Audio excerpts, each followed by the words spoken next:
So thank you to Iconic for having us, and thank you to Gillian for joining in as well. My own name is Alex Hanley, and I'm the bearded coach. So basically, I work with people one on one to help them eat well and figure their stuff out. Basically, now a big part of what I do is not so much around. I'm a nutrition and change coach, and a lot of people see that as kind of food is the big thing, but it's not. A big part of what I do is around mental fitness. So this is a topic that's really close to my heart as well, and it is super effective. Now, to kind of start us off, like what is mental fitness and how do we put in the reps with it? I think the people are sick of hearing just go and meditate or just go and be mindful when it comes to the idea of mental health or mental fitness. But what we wanted to do today was to give a bit more of a practical approach to it and give people kind of a roadmap or a platform that they might be able to follow to make it a bit more useful. So mental fitness, like your physical health, it's not binary. So it is on a spectrum. It's not a case that you're fit or unfit, you fall somewhere on a scale. And it's the same when it comes to your mental fitness. Now, that can change depending on day to day or hour to hour, depending on what's going on in our lives. Now, paying attention to how you're feeling then can really have a massive effect on how you experience your day or what's going on. And if it's left unchecked, you know, if your mental fitness isn't being looked after, it can lead to experiencing anxiety, frustration, or even leading to just full-on burnout. And when you get to that stage, it can, put you into a cycle where it feels like things are just overwhelming, they're getting on top of you, and it feels like it can be really hard to break out of that cycle. Whereas on the flip side, if it's cultivated and exercised and you're managing it, then you can feel powered up and confident and ready to take on the world and just handle stuff as it comes in. So to give you an idea of kind of how to do that, how to cultivate it, and how to unlock the power of it, I wanted to go through kind of, it's an 8-step process, which sounds like a lot, but it's not. It's a nice handy way of breaking things down.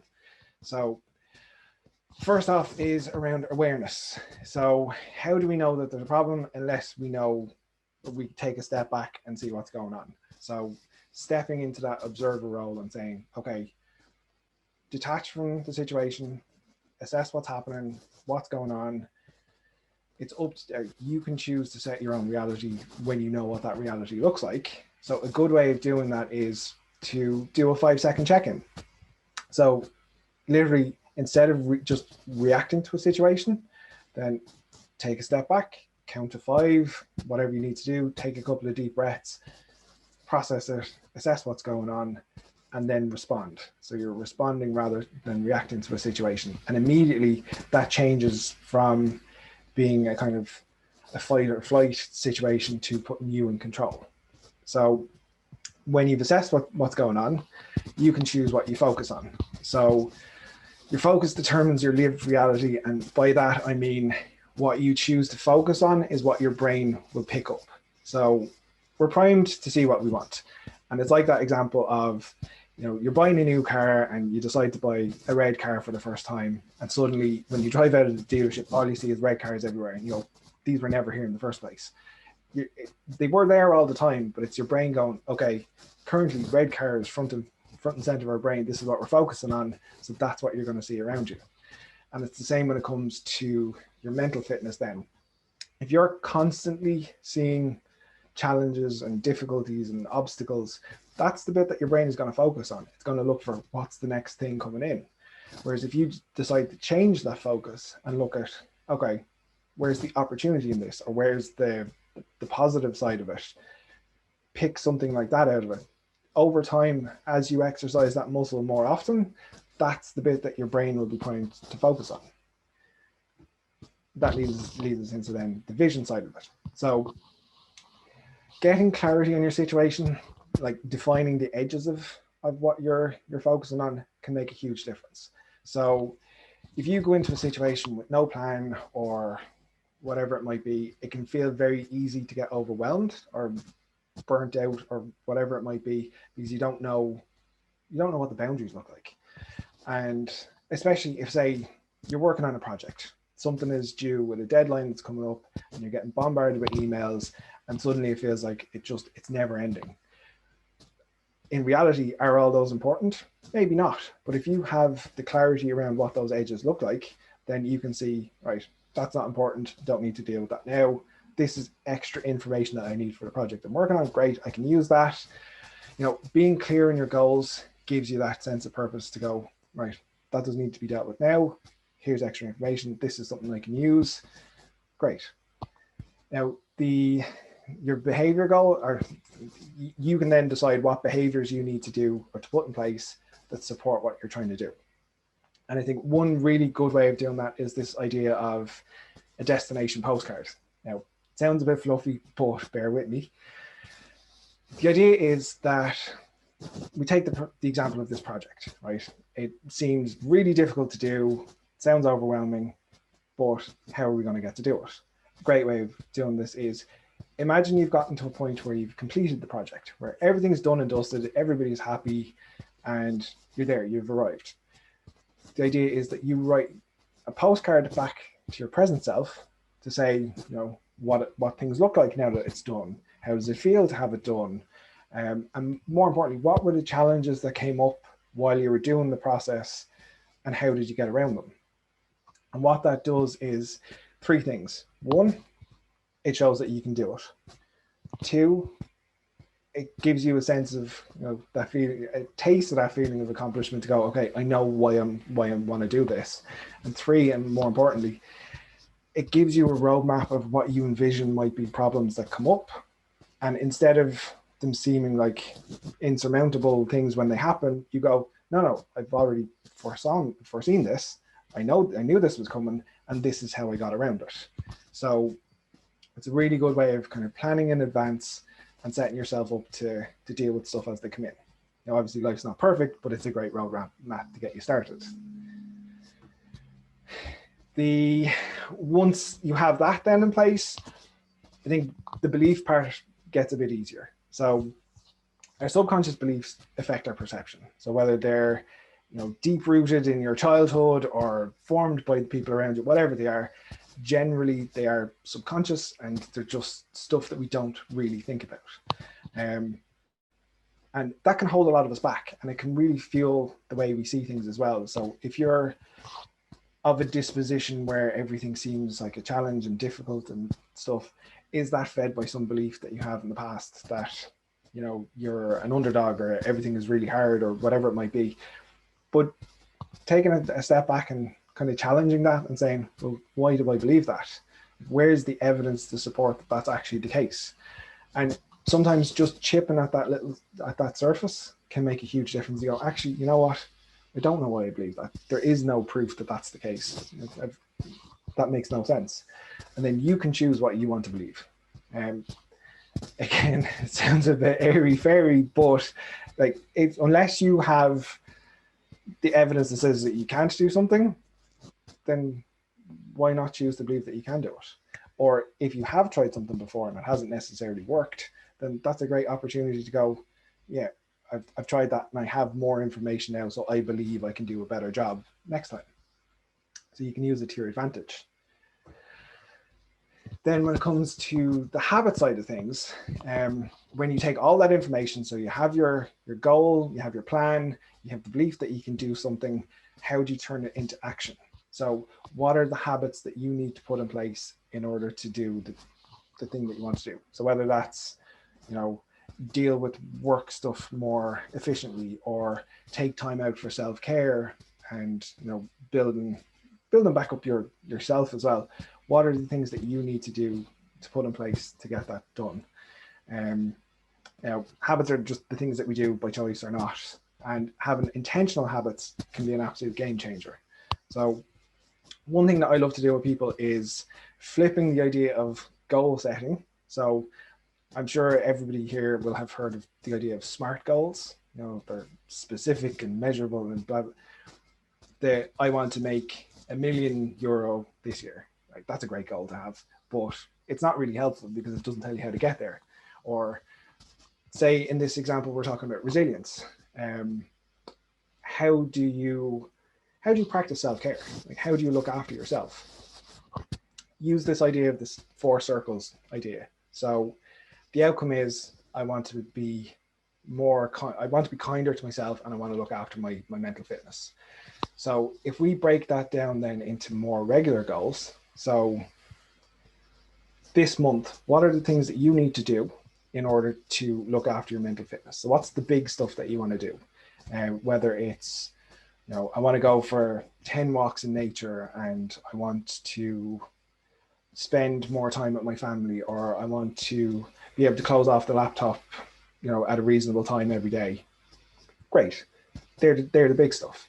If we break that down then even further into the weekly stuff. So what are the stuff that you need to do this week to meet those bigger goals? So maybe it comes down to scheduling. So do you know what work you have to do? Great. Can you schedule around that to make sure that you finish up on time, to leave more time for the personal stuff that you want to do, the self-care stuff? Can you prepare meals in advance so you're not spending ages in the kitchen? Can you, communicate with people around you to get more help on a project to get it done in advance? Whatever that might look like. And then if we break that down then again even further to the daily stuff, what are the small behaviors that you can put in place on a daily basis to help work into that? So whether that's, I'm going to go shopping today to have food prepared so I can do my meal prep, or I need to organize my calendar today so I know what my projects are for the rest of the day. Or, I need to get in contact with such and such a person to set the ball rolling here. So it's the small stuff that feeds into the bigger stuff, that feeds into the bigger stuff, that gets you to where you want to be. With all that comes the confidence. So the more often that you do something, the more confident that you get at it. And a good way of starting this is like, what skills are you confident with in the first place? So what are you experienced at doing? And how do you leverage more of that? How do you build on that and build your confidence? And one of my favorite examples for everything is this idea of the baby steps. So I think far too many of us are guilty of giving up too soon, too quickly. We see something being too difficult. It's something that we've never done before. We go, I can't do this. I don't know what I'm doing. I give up. Imagine if you were a baby again and you tried to get up and walk for the first time and you fell on your arse. Would you just go, this is too difficult. I don't know what I'm doing. I give up. No, babies don't do that. They get up, they fall over, they learn from it, they try something different, they try again, they just rinse and repeat. They keep building on the experience that they have. They throw out the stuff that doesn't work, and they leverage the stuff that does work. And they get up and they try again, and they try again, and they try again. Because and it happens all the time. Walking, language, interaction, whatever it is, babies just keep trying. And the more experience they get with something, the easier it becomes. And low confidence in something and low experience in something just means we need more practice at it. So embrace the baby mentality. If you're trying something new, just keep learning, keep trying. What that does then is it builds your mental strength. So it's improved through action. So taking those extra steps, trying again, adapting the experience that you have. The growth comes at the edge of your comfort zone. So when you're pushing yourself into doing something that's uncomfortable or slightly uncomfortable, that's the bit that's stretching you, that's making you grow.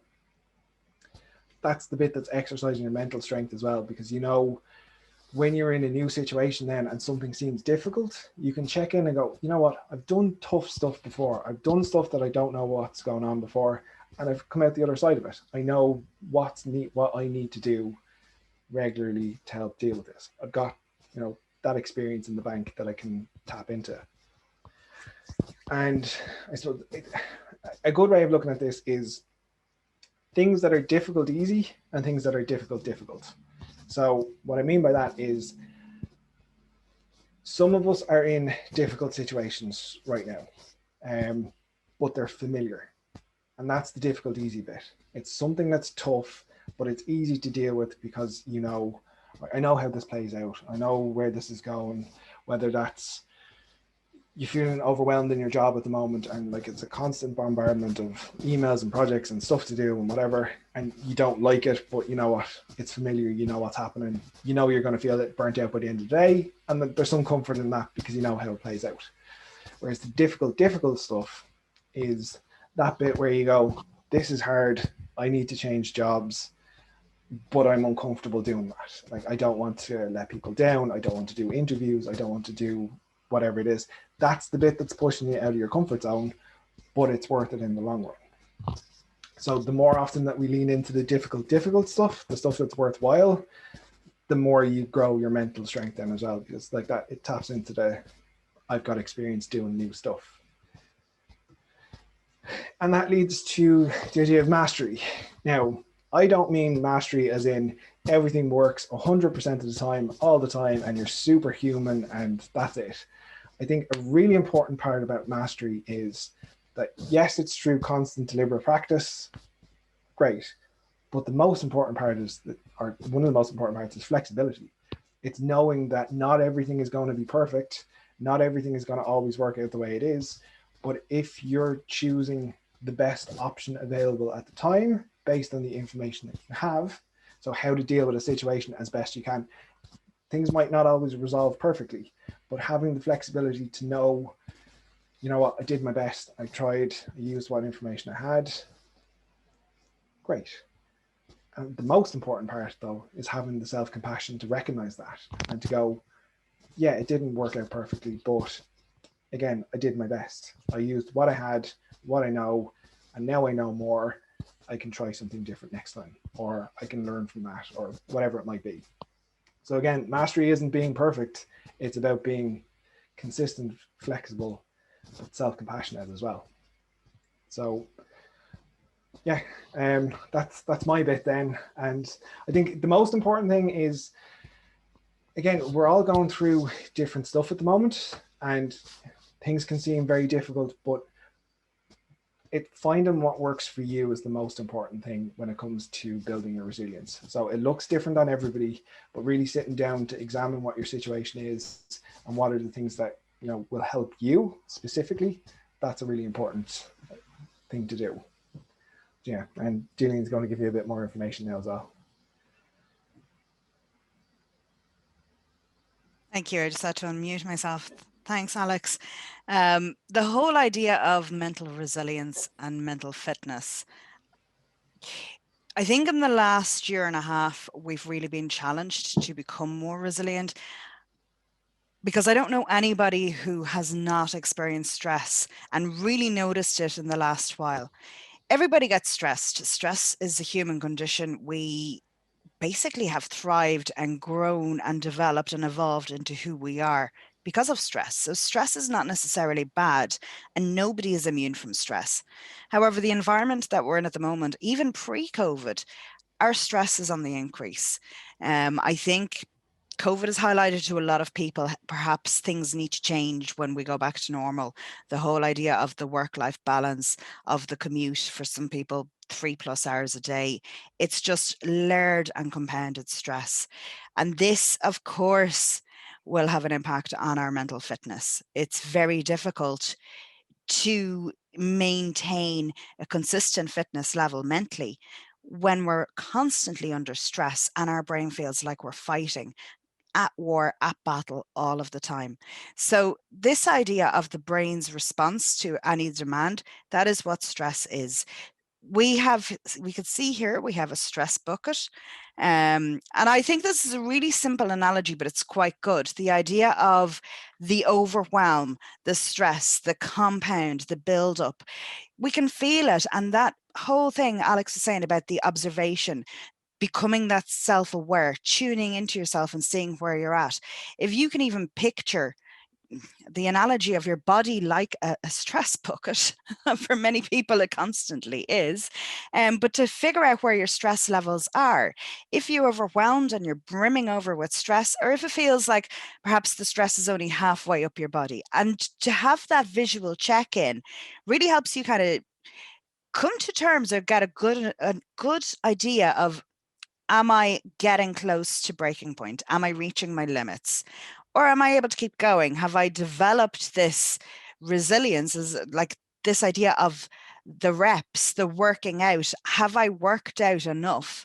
And this does not mean that you stay exposed to stress constantly. It's not quite the same as going to the gym. You have to actually do the work. So to become aware and tap into your physical sense and do that check in on your body, and what does stress look like for you? What could be stress to me might be very exciting to you. So while we all experience stress, quite differently. And we've got good stress and bad stress. I'm meeting up with my mom and my sister next week for a meal, and there's a bit of stress around that, but it's good stress. It's exciting. So stress isn't always bad, but where it's compounded, it's layered. We don't have the space to de-stress and decompress. That's when stress can actually pose quite a serious health risk to us. So when we are happy, we have time to ourselves, we have things that we love and ways of coping. It's like this tap is on, the bucket doesn't overflow. We're able to manage. And yes, stress happens, but it kind of dissipates and we de-stress before the next rush of stress comes in. So it's like waves. It doesn't flood because it goes back out into the sea. But if we're not working on our mental resilience, mental fitness, and looking after our own mental health, then we're more inclined to be overwhelmed easier, to be absolutely maxed out, to have stress literally pouring out of our heads. And that's when the tap doesn't work. So I know this is a metaphor and it's quite a simple metaphor, but to check out for you, what is your tap? And your tap, in a way, those tips that Alex went through, that is a very, very good starting point in how to come up with this analogy of the stress tap for you to decompress, to basically work through it and have self-care. Self-care in a very structured and designed and deliberate way. Self-care is a little bit more than a bubble bath and a glass of wine. Self-care sometimes is that tough self-love, doing the mental workout and actually having a good structure in place so that you can cope better. I've put these two simple but effective sort of visual tricks. Now, yes, they are visual tricks. And as you can see, if you look away from the purple and red one, it looks like the disc is moving. And if you look at it, at least for me anyway, it stays still. So our brains play tricks on us all of the time. And this adds to our stress. It basically erodes a little bit on our resilience, and it challenges what we see as mental fitness. Even the diagram there with the three arrows or lines with the arrows at the ends, each of those lines are the exact same length, but looking at them, it does not look like that's the case at all. It's very clear. No, one is definitely longer than the other. And you'd probably pass a polygraph in saying this to me, but yet they're the very same length. And I have tested this. I've literally printed it off and measured it. So our minds do play tricks on us. So what we see isn't always the reality. And it's like exactly what Alex was saying, this idea of a frequency illusion. People might say, oh, you can choose how you feel, but you can challenge yourself. Maybe it isn't always an obvious choice, but when you begin to challenge yourself and look at, okay, can I look at this a different way? Can I actually look at how I can change my mindset in this? Am I looking at it from all of the angles? Am I maybe seeing it through a distorted lens? Am I seeing it wrong? Is my brain playing tricks on me? And while, yeah, these are little kind of visual tricks, it really does highlight, can't quite always trust what we think and what we see and what we feel, which probably makes it seem, oh my God, what am I even at? But that's a good thing because it means that things aren't always necessarily as bad as the impact. And do you ever find that you're so overwhelmed and stressed in a moment, it feels like everything is a catastrophe. And the next day you're like, oh, sorry about that. I might have it just felt too much. And this is why mental resilience is important. It's to manage those moments of, I guess, where overwhelming too much. So what is resilience? Resilience, I like calling it bounce back ability because to me, it's the whole thing. I get knocked down, but I get up again. It is defined as the ability to get back up, to keep going. And in some ways, you might say, well, what choice do I have? Because the sun rises, the sun sets. We are designed to be resilient. But when you do it with intention, it can actually transform your entire world genuinely. And I say this as somebody who's speaking from experience as well as professionalism. So when you can deliberately conscientiously think of, I'm getting back up now. How am I doing that? Instead of just going through the motions. Oh, the alarm goes off. I get up, I get dressed. But if you do it with intent, okay, today I'm going to try and embrace the day. I'm going to have a little bit more of a positive mindset. I'm going to have a bit more of a positive outlook. I might even put on a nice top today instead of the hoodie. And working from home, it's been a lot easier to let some things go and then feel like almost this gray sense of being. Whereas the tiniest little things can make such a difference to your outlook. And I would encourage you to develop and work on your resilience. Even this idea of your own internal toolbox. Um, I'm a psychotherapist and a counselor, as well as loads of other things, including a trainer. But sometimes when I'm working with clients, we start off by looking at what's in your toolbox. What have you already got? Look at what you've survived and endured and made it through already. Look at the self-care you already have in place. What strategies do you need to maybe work on and improve? What knowledge do you have and where are the knowledge gaps? So it's creating this personal toolbox, which might sound a little bit structured and by design, but when you put attention, anywhere you water grows, right? So when you put attention into a particular area, that's usually the area that will thrive. But most of us do that at the expense of the cost of ourselves. So while we can't avoid falling down, by God, you can learn to get back up in style. And that is really what resilience is. And resilience is like a muscle. It can be developed, it can be strengthened. It is something that you can definitely work on. We wouldn't be giving this talk otherwise. And it's something on a personal level, Alex and I, we probably have had to be resilient and have since become, well, I would see mastery as a lifelong work in process. So we're currently still working on that. So why resilience? We need resilience. Resilience helps you be mentally fit. We all have mental health. We all have mental fitness, right? So working out your mind, it's no different really in some ways to working out your body. So you don't really know how resilient you are until you have to be. But when you can tap into your resilience and literally kind of like that stress bucket, that's if you take one thing away from my part of today, to tune into being aware of where your stress levels are at. So when you can tap into it and become self-aware and get that check-in, become your own observer, you can really conscientiously make improvements that can improve your overall resilience and your immune system. And using Alex's 8 points will help you do this. You can actually gift yourself with better health. When you're stressed, it compromises your health. When you are overwhelmed, it actually lowers your immune system. So to develop resilience and develop mental fitness will actually boost your physical immune system as well. So we have this thing called a psychological immune system, just like our physical immune system. So our bodies have a way of fighting off bacteria, of being healthy. And the healthier we are and the more we are constantly working on our physical health, the less inclined we are to be ill, to get sick, and to have basically things like stress lead to more chronic illnesses. We can do the same thing with our minds. We can develop what's called a psychological immune system. And our minds have ways of maintaining mental fitness and defending off stressors and defending off chronic illnesses that can affect us mentally. So even to be aware, wow, this is a thing. Yes, this is a thing. Everybody has a psychological immune system. And there are always going to be exceptions. Always. Life happens. But on a day-to-day going through your standard everyday living, you can actually strengthen your psychological immune system, even just by invoking some of the things that Alex talked about. So one thing that I will definitely kind of say, this is something that's quite important. The answer's on the screen, so there's no point me asking you. I'd love to, like, how many thoughts would you think you have per day? As I said, the answer is on the screen, and this has been thoroughly researched. And there's a huge dispute among the experts on whether it's 60,000 or 80,000. Now, to me, that's not really much of a gap, because that many thoughts, between 2,500 to 3,000 thoughts per hour, all of those thoughts fleeting through your head. And when we looked at the visual illusions, imagine how many of those thoughts aren't actually fact or real. So if you have that number of thoughts going through your head, there's so much traffic in there. By intentionally and deliberately reshifting, refocusing, and this is not toxic positivity, this is around the mindset. If you deliberately think a thing, it leaves less room for a fleeting thought and perhaps a negative thought or an imposing thought to pop into your head.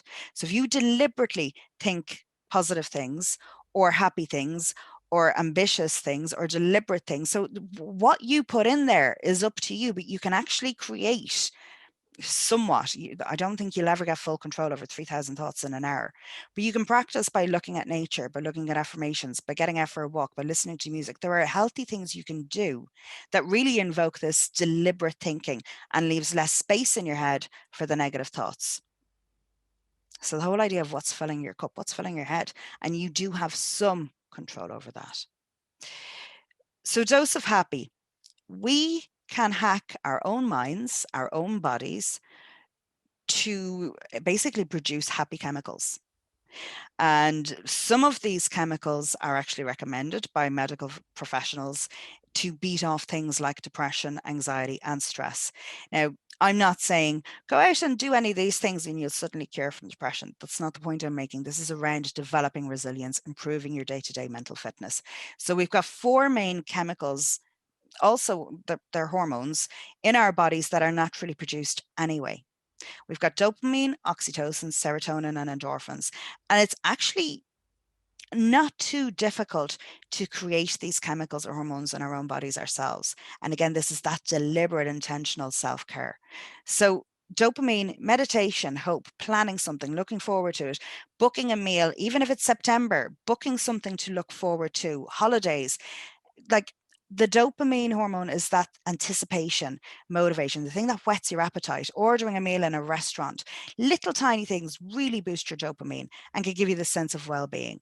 Oxytocin, I think on a global level, this is something that we're lacking considerably in the last year.